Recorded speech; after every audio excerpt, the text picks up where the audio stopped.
All right, so today we're really going deep Mm. into Eckhart Tolle's The Power of Now, Oh, and nice. let's do it. I've been excited to talk about this one. Yep, Um, I know we've got a ton of notes here we do. from listeners. Yeah, and some really interesting listener reviews on this one. Yeah, and even just that forward. Oh, yeah. It's like setting us up for See something figures. crazy. Yeah. But this deep dive, Yeah. we really want to figure out what's the core Mm-hmm. of what Tolle's talking about Yeah. and how to actually like put it into practice. Absolutely, because I think one thing that's so striking about this book Mm-hmm.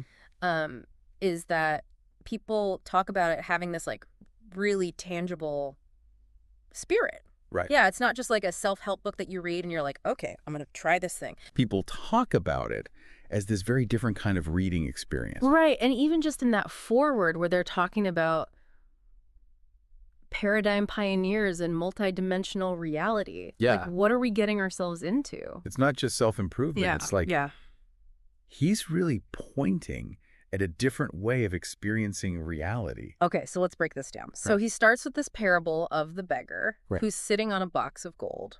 Classic. Right, but he has no idea. Yeah, it's a classic for a reason. Yeah. And it really, I think, highlights that main message, which is that we are all, in a sense, that beggar. Okay. Like we have this radiant joy of being, he calls it. That's It's like this heavy. like inner wealth, Yeah. but we're completely oblivious to it. Okay, that makes sense. So then he talks about this idea that we are not our minds, but he doesn't want us to just like shut off our brain power. No, not at all. Right. It's not about becoming mindless. It's about recognizing that. You are not your thoughts. You're the awareness that can observe your thoughts. Okay. Yeah, it's about escaping what he calls that dreadful enslavement to our minds. Oh, yeah. Especially like when you're trying to meditate or something Yeah. and your brain just will not be quiet. Exactly. Look. But he even talks about Einstein. Oh, really? Yeah, he says that, even Einstein, some of his biggest breakthroughs came. Oh, Not when he was like intensely thinking, right. but in moments of mental quiet. Wow. Yeah, so if Einstein needed a break from his thoughts, Right. it really puts it in perspective. Yeah. It's like we all have access to that stillness. Yeah.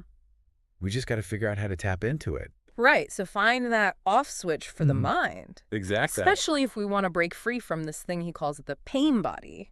Yes. Oh, the pain body. So what is that? So, Like when he says pain body, what's he actually talking about? okay, so imagine all of the emotional baggage that you've accumulated over your life, right? Hmm. The hurts, the disappointments, the traumas, all of that unprocessed emotional pain. Okay. The pain body is like this energy field of all that accumulated pain that's basically living in your psyche. So it's like this shadow self. Yeah, like a shadow self that's Yeah. kind of just like feeding off of negativity and Oh. keeping you stuck in these cycles of suffering. And we don't even realize it half the time, right? Yeah, exactly. And here's what's interesting.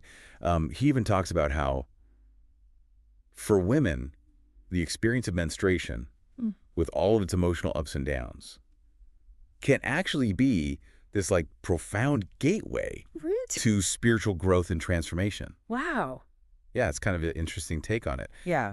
Uh-huh. But he really sees that as like an opportunity for like deep spiritual practice. Interesting. So, okay, we've got this like radiant joy of being, Yeah, but it's buried under all this mental chatter and this Bro. pain body. exactly. So, like, how do we even start to get to it? Well, that's where his whole concept of the now comes in, Mm-hmm. because he really believes that the present moment is the only place Mm, where we can actually connect with that true self, okay. like beyond the mind and the pain body. But that's easier said than done Hold on. because our minds are like professional time travelers. It's constant. Right. Always either in the past or Yeah. worried about the future. Yeah. So how do we get out of that time warp? Well, he says Yeah. it's not about like shutting off your thoughts completely, Hmm. but it's about changing your relationship to your thoughts. So he uses this example Hmm.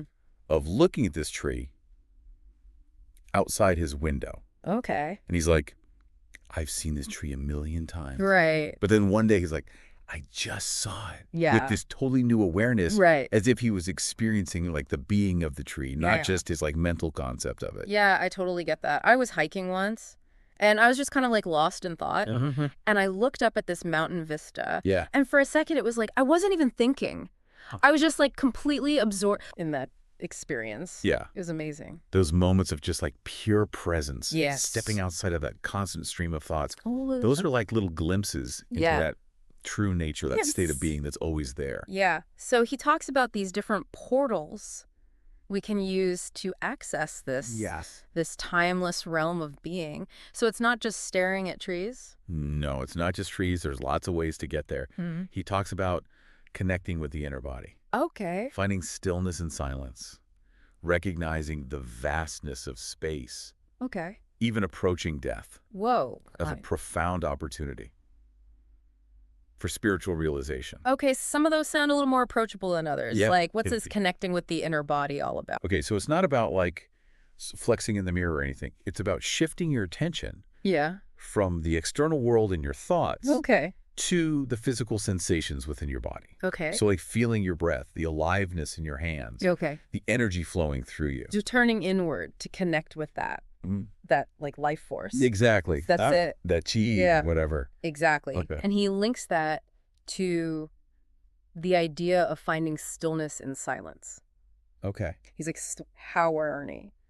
If you really listen, you can hear the silence between the sounds, the space from which all sound emerges. Okay. And returns to. I like that. Yeah. So even when everything's chaotic, there's still that stillness there. If you pay attention closely enough. Right. And then he takes it even further with this concept of space. Because he points out that even seemingly solid objects are mostly empty space at the atomic level. Yeah. It's mind-blowing when you really think about it. Like, we're made of the same stuff as stars. Yeah. And he says that by becoming aware of that space around us, we can tap into the space of no mind within that pure consciousness that he calls being.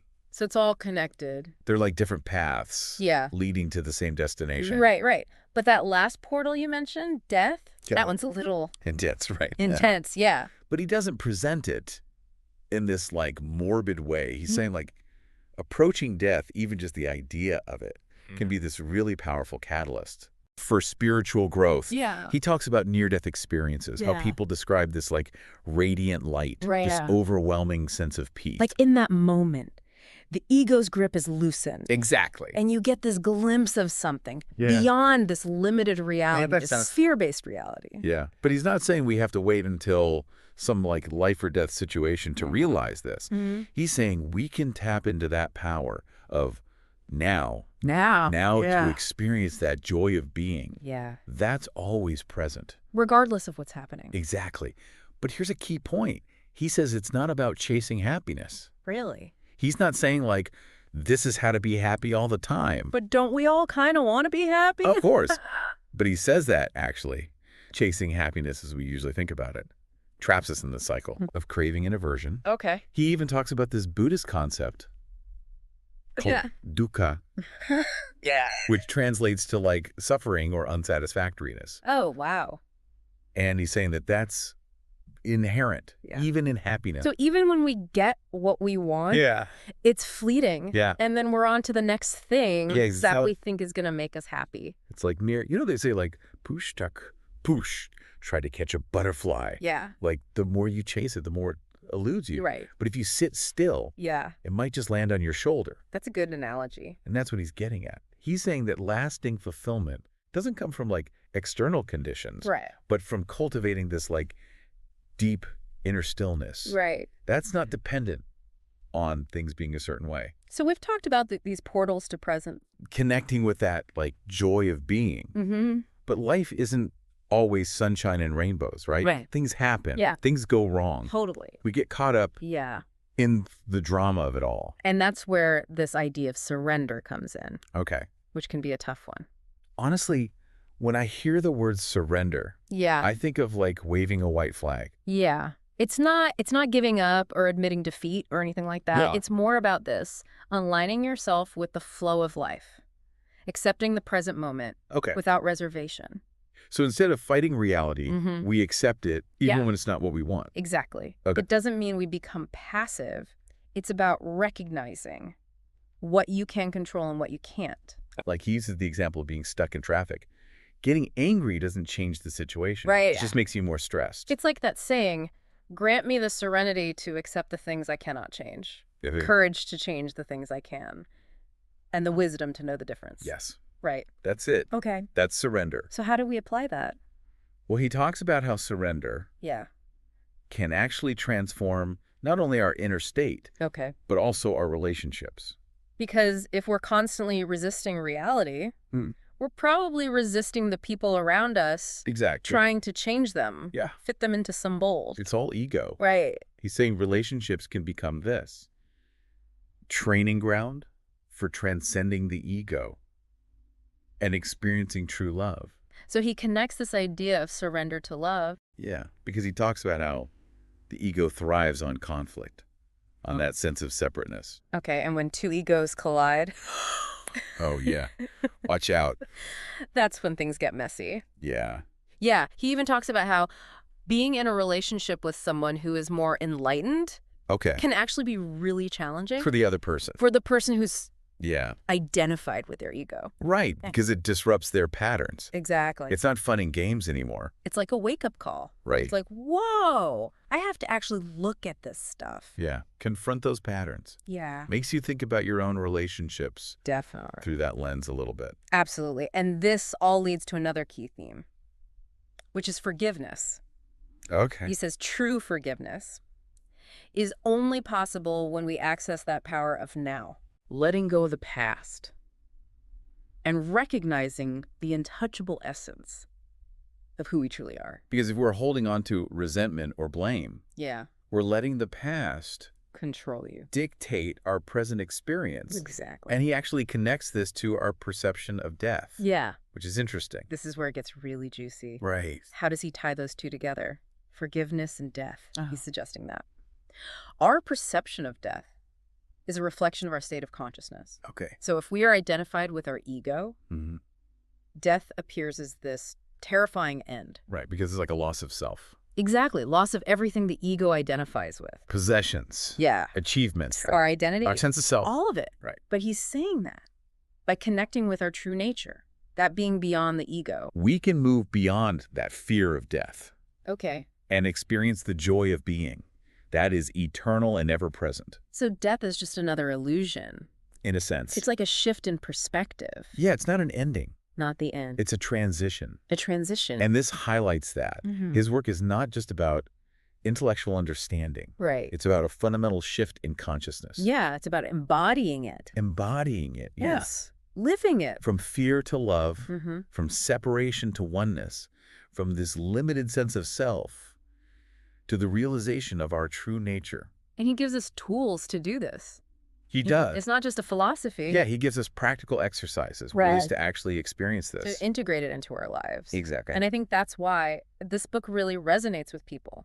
It's an invitation to wake up. To that radiant joy of being. That's always available. Right here, right now. Right here, right now. I love it. So good. Well, that was a deep dive. It was a journey. Into the power of now. Powerful book. Thank you for exploring this with me. It's always a pleasure. And to all of you listening out there, keep the conversation going. Yeah. What do you think? Let us know your thoughts. Keep diving deep. We'll see you next time.